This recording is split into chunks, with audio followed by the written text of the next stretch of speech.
Queridos, tema dessa noite é a origem do mal. É muito comum, comigo já aconteceu várias vezes, eu imagino que com muitos de vocês, de pessoas que acompanham o que está acontecendo no mundo, quando tem as tragédias, como tem acontecido muito, no mundo, essas guerras, a guerra da Ucrânia, essas enchentes no Brasil, que está acontecendo agora em Minas, os jornais, e é muito comum algumas pessoas que sabem que nós somos cristãos dizerem assim: Mauro, onde está o seu Deus que permite isso? Já aconteceu com você isso? Onde está o seu Deus? Por que é que Deus permite isso? Por que que Deus deixa essas coisas acontecerem? O estudo dessa noite vai responder essa pergunta. E há pouco tempo atrás, sei lá, um mês atrás, uma pessoa me fez esse questionamento no campo profissional, um cliente, e quando eu comecei a responder, ele interrompeu com outro assunto e demonstrou que ele fez a pergunta, mas não estava interessado em ouvir a resposta. E tem muita gente assim. Tem gente que faz questionamentos, mas não quer ouvir a resposta. Não quer a explicação de Deus. Parece que não quer se comprometer com Deus ou com a verdade. É curioso isso. Ele virou as costas assim, não quis ouvir. Fez a pergunta, mas não queria saber a resposta. Não estava interessado na resposta. Queria só fazer essa afirmação. Então, aqui nós vamos estudar hoje a origem do mal. Como é que isso aconteceu?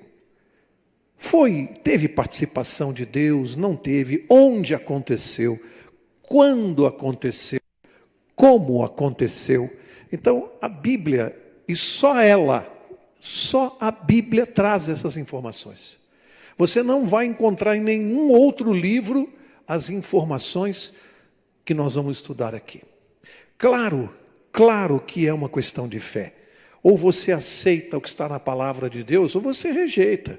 Muitas pessoas não acreditam na Bíblia, então tudo que nós vamos falar aqui essa noite, para muita gente não tem nenhum valor, porque para eles o que está escrito na Bíblia e nada é a mesma coisa, só que eles ficam com um problema. Se eles não aceitarem a informação bíblica e que vem se confirmando ao longo dos séculos, e estamos chegando ao final dessa história, do conflito entre o bem e o mal, se eles não aceitarem, eles vão ter que buscar uma outra explicação. E até agora não conseguiram explicar. É uma questão racional isso. Se a Bíblia está mentindo, por mais que todas as profecias se confirmam, qual é a explicação que a ciência traz para nós sobre tudo isso? Estamos aqui dispostos a ouvir, mas eles não têm nenhuma versão. Então, eles precisam contradizer ou contrariar a versão bíblica, mas não tem nada a apresentar para tratar das questões morais do universo. E hoje é um assunto moral. Abra lá sua Bíblia no livro de 2 Pedro, capítulo 2, 2 Pedro 2, e eu quero começar mostrando, indo lá para o início, como é que isso aconteceu. 2 Pedro 2, capítulo 2, também verso 11. E é uma declaração que a Bíblia faz para nosso conhecimento acerca dos anjos. E diz assim: enquanto que os anjos, embora maiores em força e poder, não pronunciam contra eles juízo blasfemo diante do Senhor. Uma informação para nós. Os anjos... Está falhando aqui o microfone para vocês? Não. Vamos trocar aqui. Eu acho que a bateria talvez... vamos ver se é essa aqui. Os anjos, a Bíblia informa que eles são superiores aos homens, a nós, pelo menos em duas coisas: força e poder. São superiores, seres criados por Deus, que têm pelo menos dois qualificativos superiores aos dos homens: força e poder. Portanto, toda vez que nós falarmos de anjos, eu tenho que ter na minha mente que é um ser superior a nós. Vamos dar um exemplo? Os anjos têm a capacidade de serem invisíveis, e nós não temos. Tem a capacidade de se deslocar com muita velocidade, e nós não temos. Então, estamos falando de seres com uma capacitação muito acima da nossa. E aí, Deus, quando criou os anjos, e os criou antes de criar o homem, primeiro criou os anjos, deu a eles um atributo que nos deu também, deu a nós também. Alguém pode dizer qual é esse atributo? Que Deus deu tanto para os anjos como para os homens? Livre arbítrio. Bom, aqui a gente começa a história. É o ponto de partida. O que vem a ser livre arbítrio? O que é isso que Deus deu? Liberdade para escolher, decidir. Deus deu esse atributo aos anjos e aos homens. Por quê que ele fez isso? Porque Deus quer ser amado de livre e espontânea vontade. Ele criou seres para se amarem entre si e amá-lo. Ninguém aqui, eu imagino, que ia querer uma esposa, um marido, uma namorada, que dissesse assim, ó, eu te amo, programado para só fazer isso, sem liberdade de escolha. A gente não quer isso, Deus também não. Ele quer ser amado livremente. Então ele deu ao ser humano essa capacidade de escolher, de tomar decisões. Ele sabia das consequências desse atributo? Sim ou não? Sabia. Sabia que isso poderia, se fosse feito um mau uso do livre-arbítrio, nós teríamos problemas sérios, decorrentes do mau uso. Ele sabia disso. Mas ele precisava correr esse risco. Até porque, conhecedor de todas as coisas, Deus também já sabia como resolver o problema, caso houvesse o mau uso do livre-arbítrio. Ele já tinha a solução, só que é uma solução eterna. O problema da má escolha tinha que ser enfrentado, você entende isso? Um momento ou outro tinha que enfrentar essa questão. E Deus já sabia como que ele ia resolver. Bom, a respeito do livre-arbítrio, eu tenho visto no mundo cristão um grande engano. Quando eu faço essa pergunta para amigos evangélicos de outras denominações, via de regra, a resposta vem errada. Vou dizer qual é a pergunta. Deus criou todas as coisas? Sim ou não? Sim ou não? Deus, então, criou o bem e o mal e nos deu livre arbítrio para escolher entre uma coisa e outra. Certo ou errado? Certo ou errado? Joãozinho.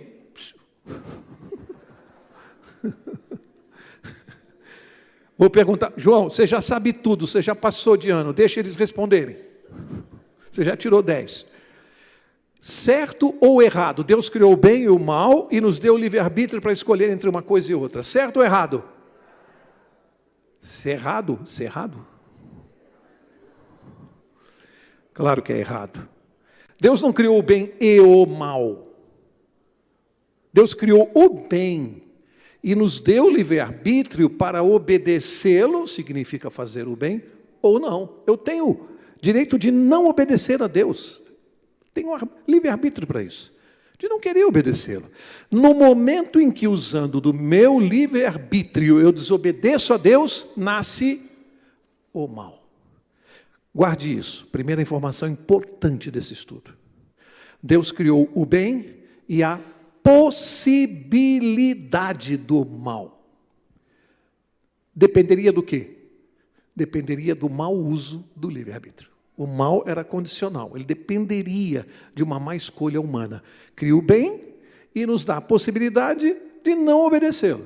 No momento em que o homem desobedece a Deus, nasce o mal. Portanto, o mal era apenas uma hipótese, uma possibilidade que Deus deixou. Ficou claro isso? Isso é muito importante, porque muita gente relaciona Deus com o mal. Coloca as mãos de Deus em coisas erradas, culpa-o. E isso é uma blasfêmia. Porque Deus não criou o mal e não tem nenhum envolvimento com o mal. Um parênteses aqui. Todos nós nos lembramos do livro de Jó, capítulo 1, aquele episódio que Satanás se apresenta como representante da terra, num concílio em que havia representantes de outros planetas, e na presença de Deus, ele é ousado, uma conversa muito ousada. O que ele diz para Deus?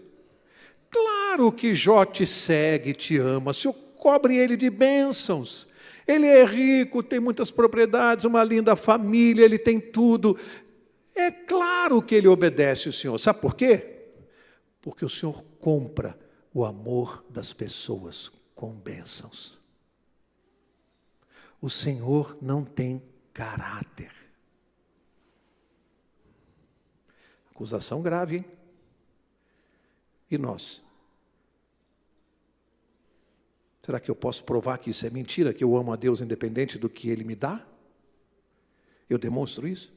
Porque a acusação é grave. Portanto, Deus foi acusado de abençoar para obter o amor, para conquistar o amor.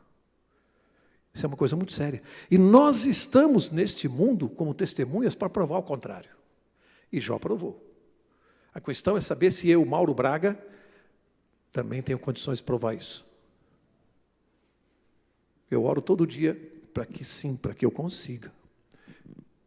Eu oro para que se o meu caráter, se ele for testado, que eu possa testemunhar bem sobre o amor de Deus. O mal é algo, como disse, que nasceu do livre-arbítrio de um anjo, e nós já vamos ver já os qualificativos dele, um anjo perfeito, a Bíblia vai mostrar. E nasce onde? Onde começou? Onde é que ele desenvolveu isso?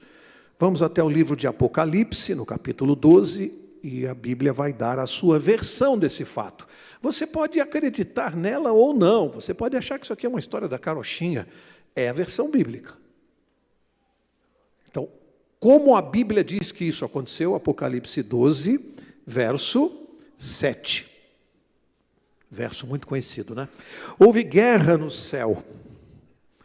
Miguel e os seus anjos batalhavam contra o dragão, e o dragão e os seus anjos batalhavam, mas não prevaleceram, nem mais o seu lugar se achou nos céus. Foi precipitado o grande dragão, a antiga serpente, agora a Bíblia revela a identidade da antiga serpente do dragão, que se chama Diabo e Satanás, que engana todo mundo. Então já dá aqui qual é a principal função dele, a que ele mais se dedica: enganar a todo mundo. Ele foi precipitado onde? Diz aí, na terra, e os seus anjos foram lançados com ele. Então veja bem, informações importantes aqui. Primeiro, para nosso espanto, a Bíblia revela que o mal nasceu no céu. Houve uma guerra no céu. Você consegue imaginar o céu um lugar onde possa haver uma guerra? Lugar de habitação de seres santos? A Bíblia diz que houve lá uma guerra. Diz que Miguel e seus anjos batalhavam contra o dragão, Satanás, e os seus anjos. Segunda revelação importante. A Bíblia diz claramente que existem anjos bons e anjos maus, também conhecidos como demônios. Revelação. Anjos bons e maus. Diz que havia dois lados, um chefiado por Miguel.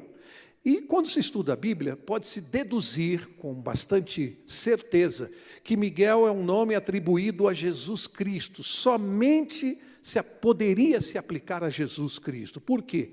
Porque esse nome aparece apenas em 7 oportunidades na Bíblia, somente em 7. Sendo que em todas elas, ele é aplicado a Jesus quando está em confronto pessoal com Satanás. Nas 7 vezes.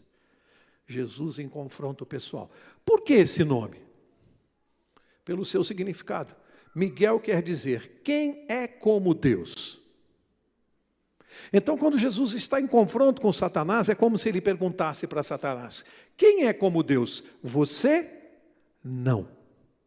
Eu. Esse nome só se aplica a Jesus, Miguel. E seus anjos? Anjos que permaneceram ao lado de Jesus. Mas a notícia é que muitos dos anjos do céu entraram na conversa de Lúcifer. Naquele tempo ainda Lúcifer, anjo de luz, portava a luz que vinha do trono de Deus. O argumento dele, os enganos dele conseguiram enganar 1/3 dos anjos do céu, que são milhões de anjos. E a Bíblia diz que ele foi expulso do céu. Por quê? Porque quando começou a rebelião, e nós já vamos ver o motivo, Deus determinou, não, aqui no céu você não vai fazer bagunça, aqui não.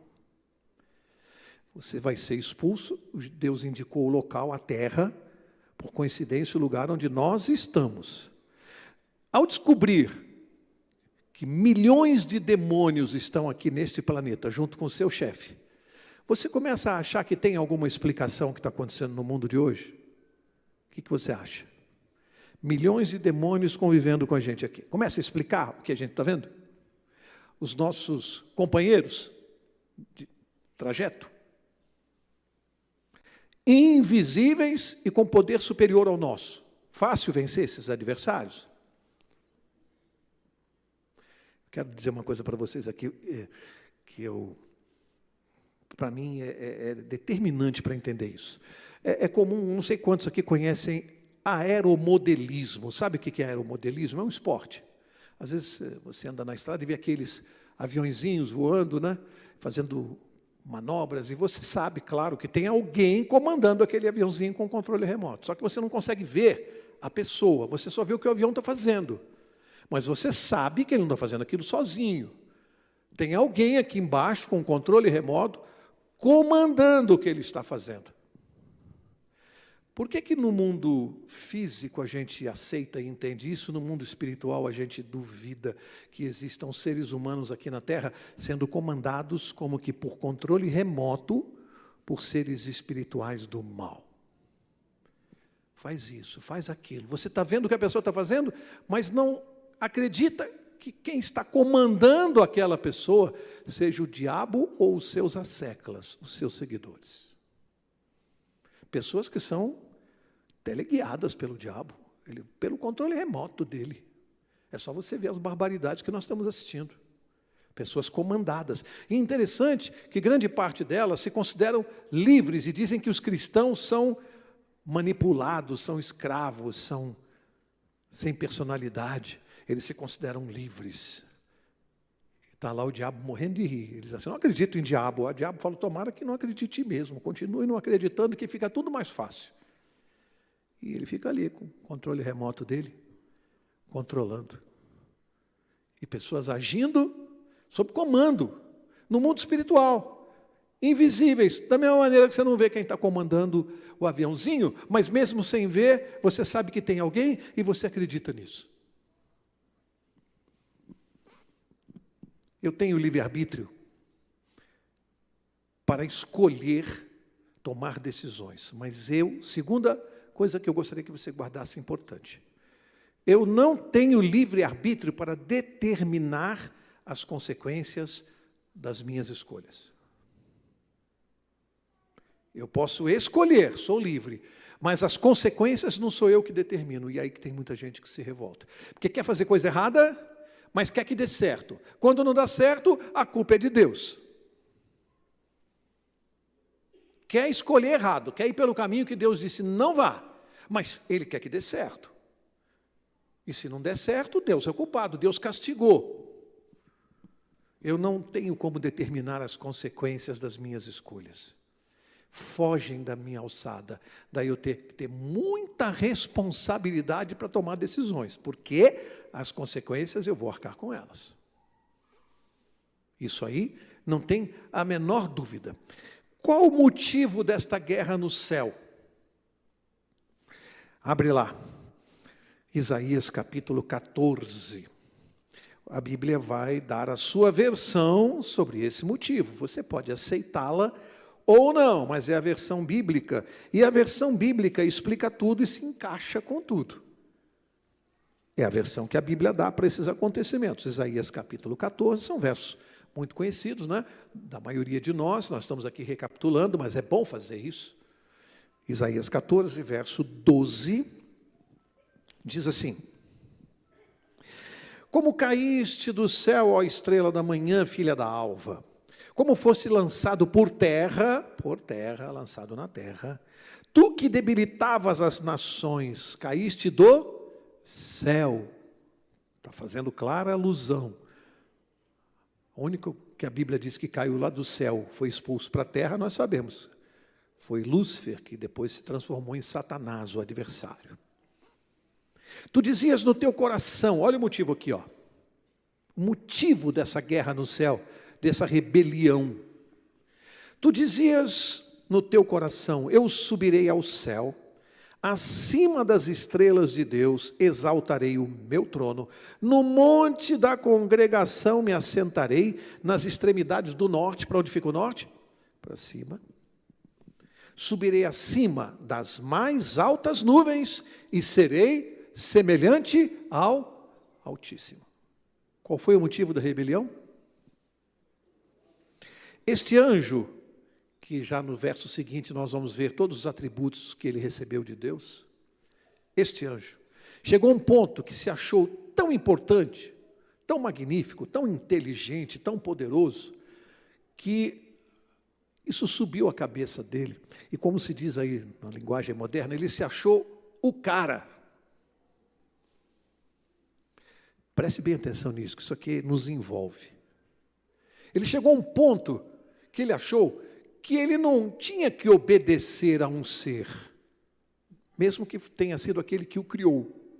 Não tinha. Ele falou, eu também quero mandar. Por que eu tenho que obedecer? Eu também quero mandar. Por que só Deus manda aqui? Por que eu tenho que seguir a lei de Deus? Eu também vou criar a minha. E os anjos foram, um terço dos anjos foram na dele, achando que ele estava certo. Os argumentos dele eram certos. Deus é um tirano. Ele criou uma lei que é impossível você guardar. A minha é muito mais fácil. A minha é você mais feliz. Vou te dar muito mais opções. Você será um progressista. Essa é uma expressão que está bem em dia. Vamos abrir a nossa mente. Eu não quero me alongar muito nisso não, mas já tem gente muito esperta que já está entendendo onde isso vai dar. Vamos abrir a nossa mente. E aí, ele quis o lugar de Deus. Foi esse o motivo da guerra. Ele quis o lugar de Deus no céu. Ele quis se assentar no trono de Deus. E aí Deus teve que dizer, não, infelizmente você é uma criatura. Aqui não. Deus aqui sou eu. Aqui você não vai fazer isso. Muita gente estuda isso e pensa assim. Primeiro acha que é uma fantasia. Depois acha que é um absurdo. Como é que o anjo quis tomar o lugar de Deus? Agora, eu vou perguntar para você e para mim. É possível nos dias de hoje, 29 de maio de 2022, é possível que eu ou você possamos agir da mesma maneira que Lúcifer e querer o lugar de Deus? É possível isso? O que vocês acham? Ou isso é uma fantasia? Como é que seria possível isso? De uma maneira muito simples. Eu tiro Deus do trono da minha vida e me assento no trono da minha vida, e sem Deus na minha vida, quem comanda sou eu. Quem diz o que é certo e o que é errado sou eu. Eu dito normas, princípios morais. Eu sou o Deus da minha vida. Deus pode existir para quem quer que seja. Para mim, não. Para mim, ele não existe. Eu sou o Deus da minha vida. E aí vêm as filosofias e dizem, aí há um Deus dentro de você. Acabei de agir como Lúcifer. Ele, com controle remoto, inspirou a minha mente para pensar assim, Mauro, você também pode se assentar no trono de Deus. Como? Seja o Deus da sua vida.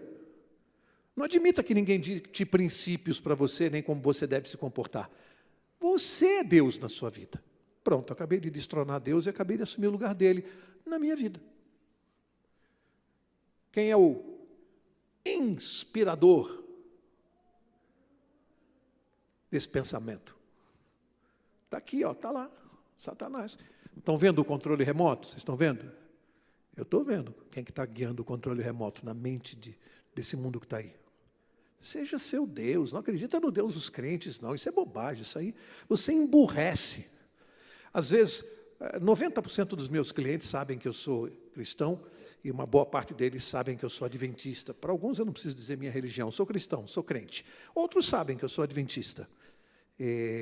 Alguns já me disseram assim, Mauro, você é um homem inteligente, você é um advogado, você tem informação, você ainda fica com esse negócio de dilúvio, arca de Noé. Você ainda acredita nessas bobagens? Puxa vida, Mauro, você me decepciona. Eu o tinha em alta conta. A gente ainda é obrigado a ouvir isso. Para defender a nossa fé e aquilo que a gente acredita. Estou pouco me importando para o que eles acham. Eu creio no meu Senhor e Salvador. Como o cego que Jesus criou, né? Eu não me importo o que vocês estão falando aí, se ele é profeta, se não é, se ele não é cristão. Uma coisa eu sei. Eu era cego e agora vejo. Ponto. O motivo, então, da rebelião? Simples. Quis tomar o lugar de Deus. Bobagem, né? Uma briguinha à toa, uma bobagem lá no céu. Como era esse anjo? Porque alguém poderia pensar assim, peraí, mas a culpa é de Deus. Quem criou o anjo? Não foi Deus? Então Deus criou o problema que resolva. Mas Deus criou Lúcifer ou criou Satanás? Deus criou um anjo bom ou um anjo com defeito? Vamos ver? Ezequiel, capítulo 28, vamos mais uma vez ver qual é a versão que a Bíblia dá, ela traz. E é importante porque a versão bíblica, ela se encaixa, ela se entrosa, ela explica o que os outros livros não fazem. Aqui explica. Ezequiel 28, vou ler o verso 12. E aqui vai traçar o perfil e o caráter deste anjo. E diz assim, filho do homem, levanta uma lamentação sobre o rei de Tiro, e dize-lhe, assim diz o Senhor teu Deus, tu és o selo da perfeição, cheio de sabedoria e perfeito em formosura. Aqui cabe uma explicação. Os teólogos ensinam para a gente que aqui nós estamos tratando de uma profecia de dupla aplicação. O que vem a ser uma profecia de dupla aplicação? É aquela que se aplica ao personagem ao qual ela está se referindo, o rei de Tiro, mas pelo seu contexto também se aplica a um outro ser no passado ou no futuro. E aqui nós vamos ver que a dupla aplicação é porque, embora ela comece se referindo ao rei de Tiro, ela continua dissertando e aí passa a falar de Satanás, e isso vai ficar claro no texto. Vocês querem ver comigo? Verso 13. Estavas no Éden, jardim de Deus. Pergunto, o rei de Tiro alguma vez esteve no Éden, jardim de Deus? Portanto, já não está mais falando dele. Está falando de um ser que esteve no Éden. Passa a falar de Lúcifer. Cobrias-te de toda pedra preciosa. E aqui vai uma relação de pedras, sárdio, topázio, diamante, berilo, ônix, jaspe, safira, carbúnculo e a esmeralda. Os teus engastes e ornamentos eram feitos de ouro, no dia em que foste criado foram eles preparados. Um anjo muito rico, brilhava, deslumbrante. Esse anjo, revelação que só a Bíblia traz. No verso de cima diz que ele era o selo da perfeição, cheio de sabedoria e perfeito em formosura. Olha que tripé. Selo da perfeição, o que é isso? Ele era o parâmetro, ele era usado como parâmetro. Para se comparar algo perfeito, se comparava com ele. É mal comparando, é como se dissesse assim, esse jogador aqui joga menos do que o Pelé. O Pelé é o parâmetro do melhor jogador do mundo. Então, para se comparar um jogador, compara-se com o Pelé. Ele era o parâmetro. Lúcifer era o máximo em perfeição, sabedoria, formosura. Perfeito, inteligente, sábio, rico, né? Muitas pedras preciosas, e bonito. Olha só o tripé. A gente já vai comentar já esse tripé. Verso 14. Agora, vejam como não está falando do rei de Tiro. Tu eras querubim da guarda ungido. O que é um querubim? O que é um querubim? É uma categoria superior de anjo. Não era um anjo qualquer. E aqui vai ficar claro porque não era um anjo qualquer. Tu és querubim da guarda, ungido, ele foi ungido por Deus, ele guardava o trono de Deus, ele intermediava o relacionamento da trindade divina, Pai, Filho e Espírito Santo, com o restante dos anjos. Ele fazia a ponte, a relação, ele é o que chegava ao trono de Deus. Era da guarda, ele guardava o trono, e ele foi ungido para isso. Te estabeleci, estavas no monte santo de Deus, andavas entre as pedras afogueadas. Agora vem o verso importante, que desmente essas versões tolas sobre que Deus teria criado um anjo com defeito. Diz assim, perfeito eras nos teus caminhos, veja, desde o dia em que foste criado, até que se achou iniquidade em ti, maldade. A Bíblia está deixando claramente, olha, ele saiu das mãos de Deus perfeito, cheio de sabedoria, formosura, perfeito, guardava o trono de Deus, era ungido por Deus, tinha uma função superior à dos outros anjos, um cargo elevadíssimo lá. Ele tinha tudo, esse anjo, era rico, poderoso, tudo, perfeito, desde o dia que foste criado. Saiu das mãos de Deus perfeito. Até que se achou maldade nele. Quando é que se achou maldade nele? Quando ele usou do seu livre arbítrio. E aí ele quis o quê? Eu sou perfeito demais, eu sou bom demais, eu sou inteligente demais, eu sou o cara, eu quero ser Deus. Usando do livre arbítrio, ele quis o lugar de Deus. Hoje a gente vê no mundo, com artistas, com políticos, seres que foram tão abençoados com bênçãos materiais, né? Dinheiro, fama, poder, piram.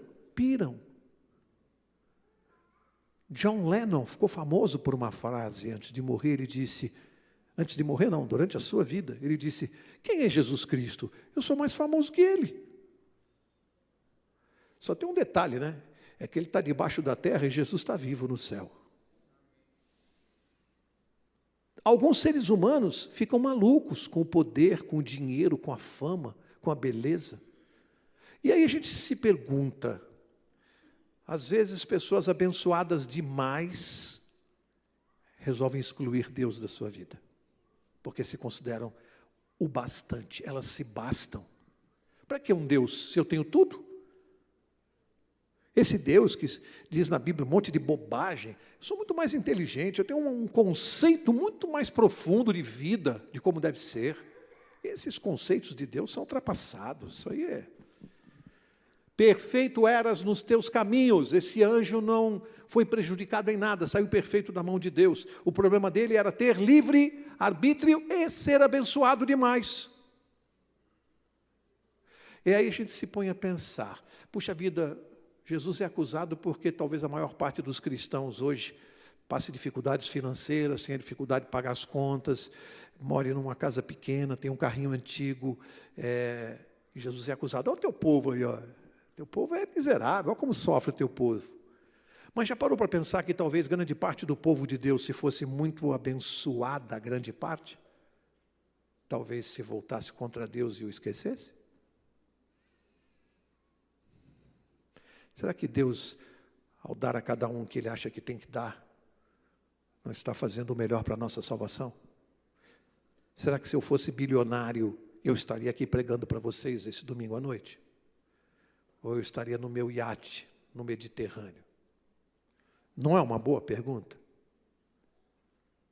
Você já parou para pensar que você tem aquilo que Deus acha que você tem que ter?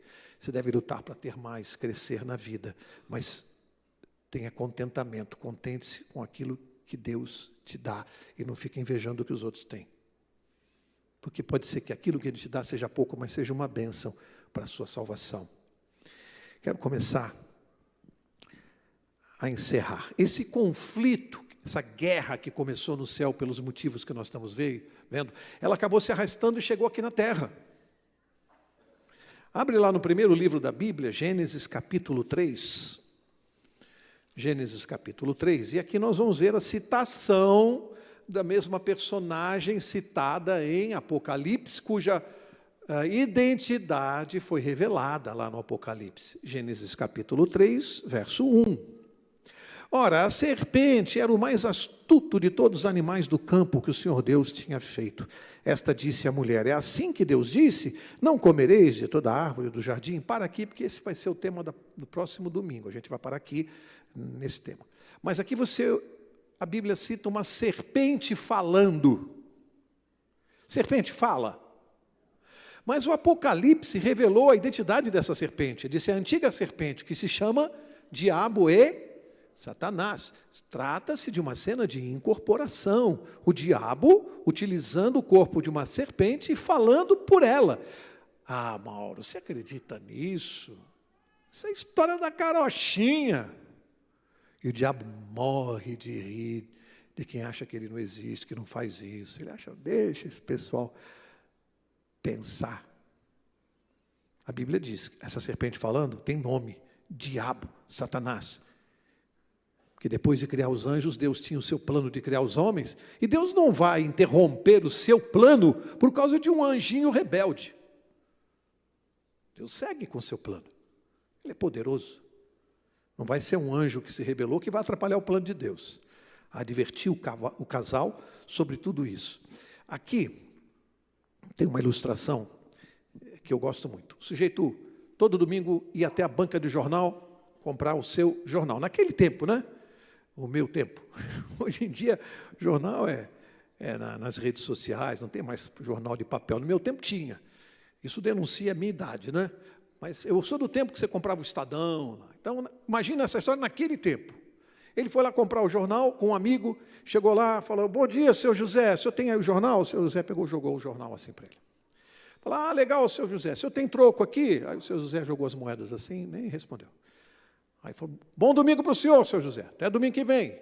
Foi caminhando, o amigo falou assim: você compra o jornal todo domingo aqui nessa banca? Ele falou: compro. Ele te trata assim sempre ou só hoje? Não, ele trata sempre, esse é o jeito dele mesmo. Aí o amigo falou: e você continua comprando o jornal com esse cara mal criado e estúpido desse jeito? Ele falou: continuo. Falou: não estou entendendo. Ele falou: é simples de entender. Eu não vou permitir que ele determine como eu devo me comportar. Essa é para pensar no travesseiro. Será que você deixa que as pessoas, pelo seu comportamento, determinem a maneira como você vai reagir? De manhã você faz sua oração, faz seu culto em família, sai de casa, no primeiro semáforo você toma uma fechada, o cidadão te faz um sinal feio e você manda ele para aquela parte. Ele está determinando como você vai se comportar. Quer dizer que se você receber uma patada, você devolve com patada. Não, cristão não é assim. Ele é ele, eu sou eu. Ele pode fazer o que ele quiser. Eu me comporto dessa maneira. Ele não vai determinar como eu vou me comportar. Eu não vou reagir ao que ele está fazendo, porque eu sou um cristão, eu tenho uma maneira de ser. E os outros não vão mudar a minha maneira de ser. Façam o que quiserem fazer. Eu vou continuar agindo da minha maneira. Você é agredido, é maltratado? Comporte-se de acordo com os princípios que você encontra na Bíblia. Se o mundo agisse assim, como seria diferente, né? Se alguém te desse uma fechada, fizesse um mau sinal para você e você dissesse: vai com Deus, desculpe, vai com Deus, sem ironia, me desculpe, vai com Deus.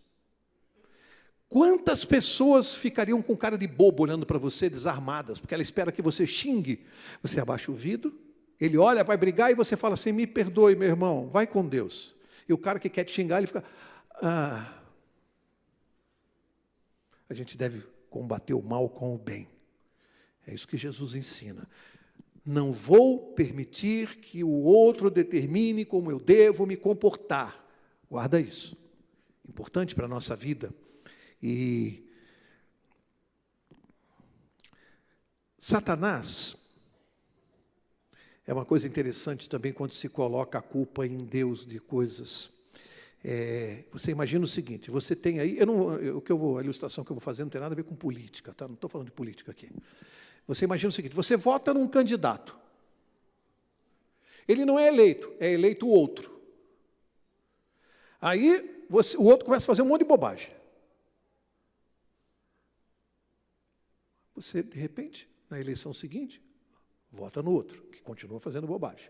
Aí você vai reclamar com aquele que não foi eleito, e ele fala assim, mas não pode deixar isso acontecer. Mas escuta aqui, meu amigo, eu não estou no governo, vocês votaram nele, cobrem dele, não de mim. Tem gente que cobra de Deus o que Deus não fez. Deus está dizendo assim, vocês lá no Éden elegeram esse camarada lá. O mundo está ruim aí? Ah, está muito. Estupro, assalto, tudo que não presta, guerra. E vocês vêm cobrar de mim.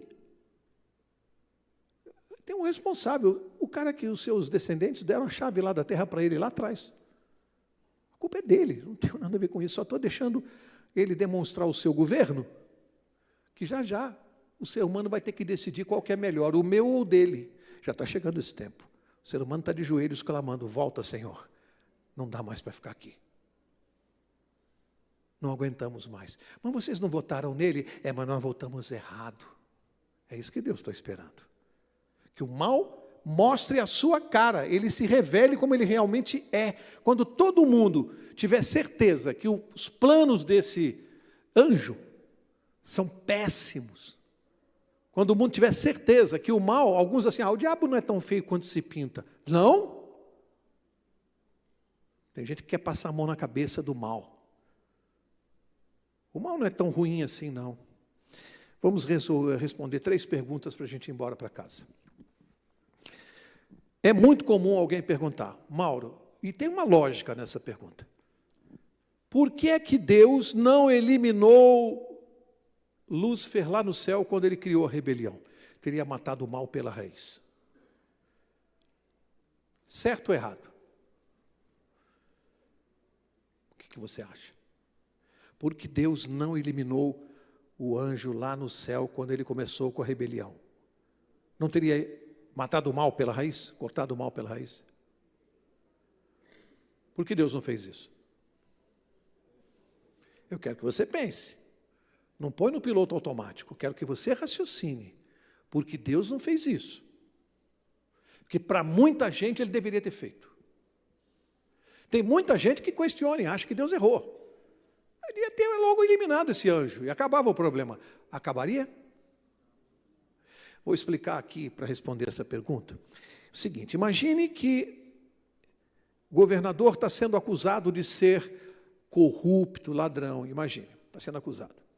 Aí ele pega aqueles que estão acusando, chama os seus assessores e fala assim, pega aqueles camaradas lá, leva eles no avião, joga lá de cima no mar e mata esses caras. Aí quando saísse da imprensa que esses caras foram mortos a mando do governador, isso eliminaria as dúvidas, as críticas ao governador, as acusações, ou aumentaria? Mandou eliminar a prova, não é? Queimar arquivo. Deus teve o seu caráter acusado no céu. 1/3 dos anjos concordaram. Aí Deus manda matar o acusador? O que os anjos iam entender? Opa, peraí, eu acho que alguma coisa que Lúcifer estava falando, ele tinha razão. Esse Deus não é tão bom como aparece aí, não. Você viu? Mandou matar o cara. Deus é muito sábio para errar. Sabe o que ele fez? Não. Deixa ele provar as suas ideias, deixa o mal se mostrar como é, e lá na frente as pessoas serão capazes de entender, e os anjos, aquilo que hoje elas não seriam capazes de compreender. Os anjos não iam ver justiça num ato destruidor de Deus naquele momento. Mas depois que o mal se revelar como está se revelando, Deus poderá destruir esse anjo e seus seguidores, sejam anjos, sejam homens, mas com o apoio de toda a humanidade. Mas o Senhor está certo, destrói porque não tem jeito. Vai destruir com a autoridade que nós vamos dar a Ele, que Ele já tem, mas com a nossa concordância. Coisa que não aconteceria se Ele tivesse feito isso lá no céu. Naquele momento. Não haveria condição dos anjos entenderem isso. Segunda coisa, quem deu o livre-arbítrio para Lúcifer? Quem deu? Deus. Dá livre-arbítrio no momento que o anjo usa o livre-arbítrio contra a vontade de Deus, Deus mata, elimina. Que livre-arbítrio é esse?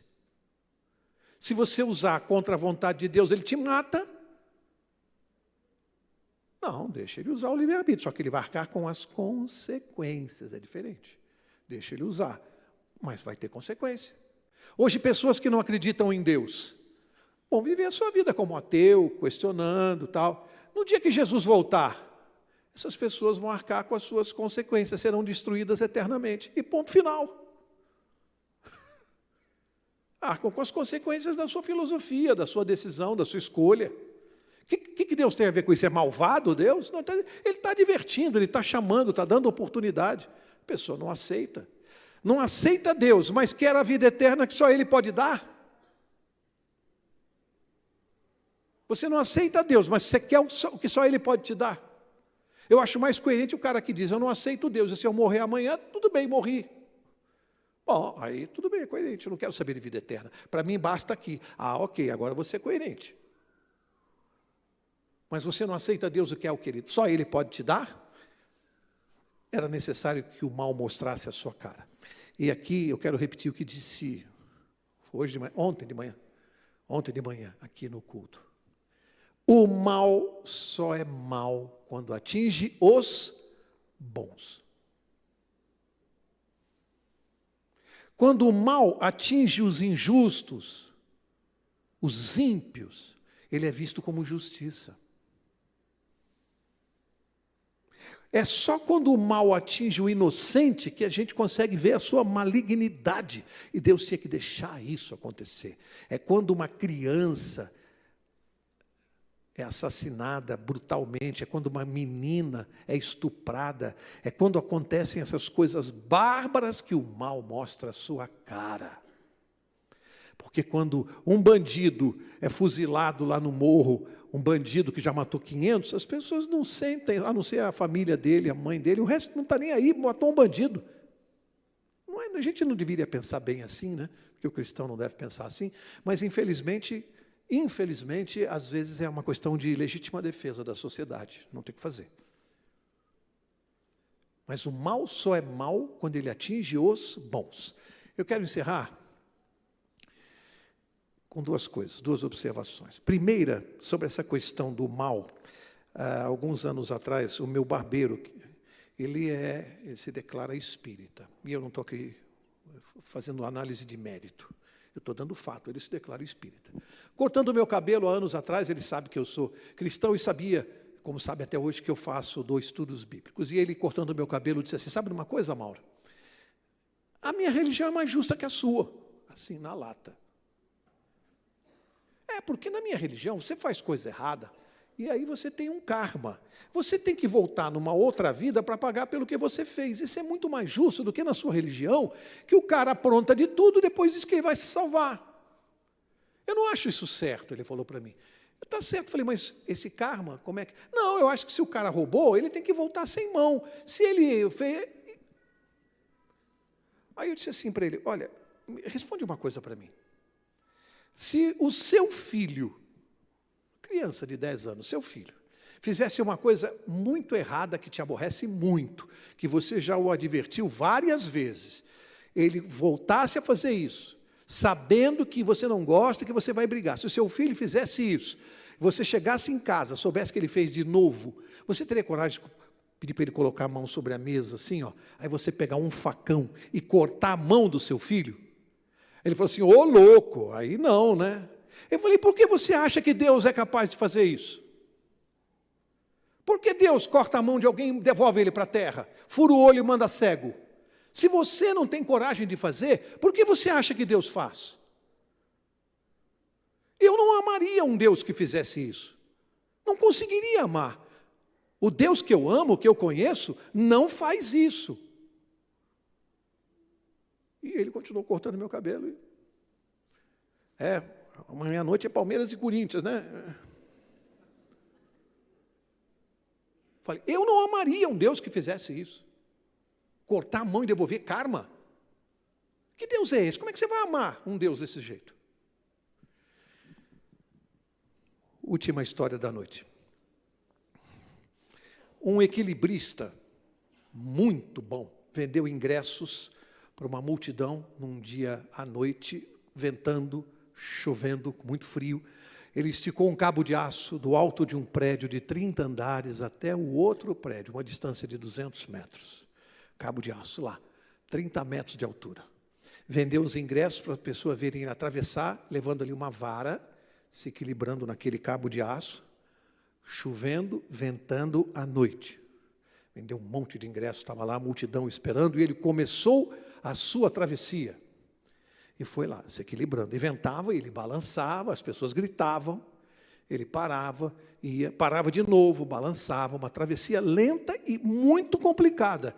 E ele vira e mexe, parava e balançava. Mas ele, depois de algum tempo, chegou do outro lado. Foi aqueles aplausos, aquela euforia, aquela coisa assim.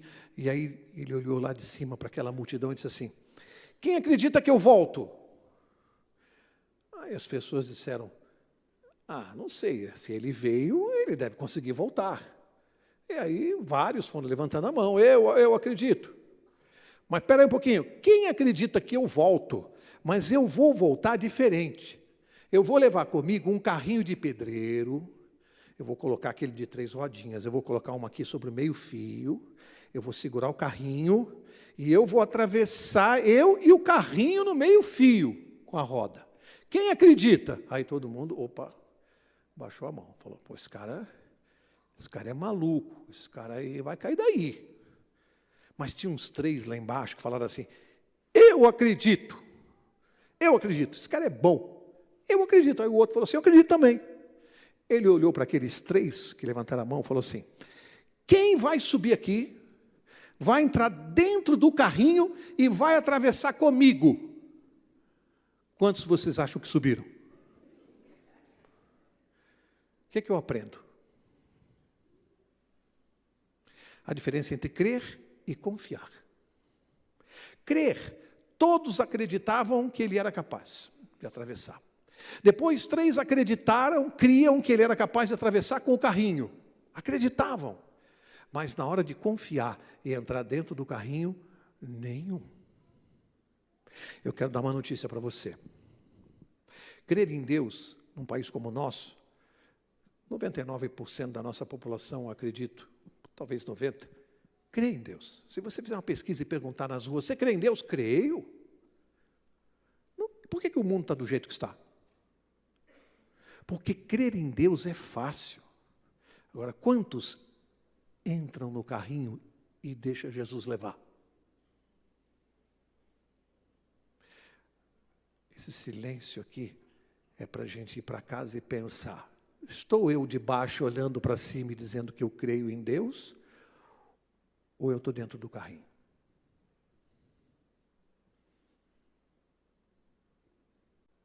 Tenho eu confiado em Jesus a esse ponto de deixar Ele me levar? O céu é lugar para quem está dentro do carrinho. Quem está fora do carrinho não vai entrar. O céu é lugar para quem confia em Deus. Então vou deixar uma proposta aqui para todos nós, inclusive para mim. Nós temos aqui 10 domingos, faltam 9. Eu quero saber aqui quem se compromete, não comigo, não com o pastor Ronaldo, não com essa igreja. Quem se compromete nesses 9 domingos a entrar no carrinho? Quero ver as mãos. Quem vai entrar no carrinho e quem vai ficar de fora? Quem vai ficar olhando de baixo? Dá uma olhada, pastor, que beleza. Porque ficar olhando de baixo é fácil. Mas vocês assumiram agora um compromisso ao levantar as mãos? Não comigo. Eu não tenho a menor relevância. Vocês assumiram um compromisso com Deus. Entrar no carrinho. É fácil entrar no carrinho? É fácil? Não é não. Não diga que é, porque não é. Então, quando você chegar em casa essa noite, travesseiro, joelho no chão, essa semana, Senhor, eu prometi entrar no carrinho, me ajuda, porque as minhas pernas estão bambas, eu estou fraco, mas eu descobri que eu preciso entrar no carrinho, porque cristão que crê, o diabo também crê em Deus. João 8,32 diz que conhecereis a verdade e a verdade vos libertará. O diabo conhece a verdade? Sim ou não? Ele se libertou? Como é que você explica isso? Ele conhece a verdade, por que não se libertou? O verso 44 responde. Jesus disse assim: vós sois filhos do diabo, vosso pai, ele é mentiroso, mente desde o início, porque ele não se firmou na verdade. Ele conhecia, mas não se firmou. Quem sou eu? Aquele que apenas conhece a verdade ou me firmei nela? Portanto, queridos, carrinho. Você está fora, pula para dentro. Tem gente que está me olhando apavorado. Sozinho você não vai subir. Pede para Jesus. Sozinho a gente não sobe no carrinho, dá medo. Pede para Jesus e deixa Ele te levar. Agora, dá para ter medo quando é o nosso Senhor Jesus Cristo que está levando o seu carrinho ali em cima? Dá para ter medo? Por isso que é preciso confiar.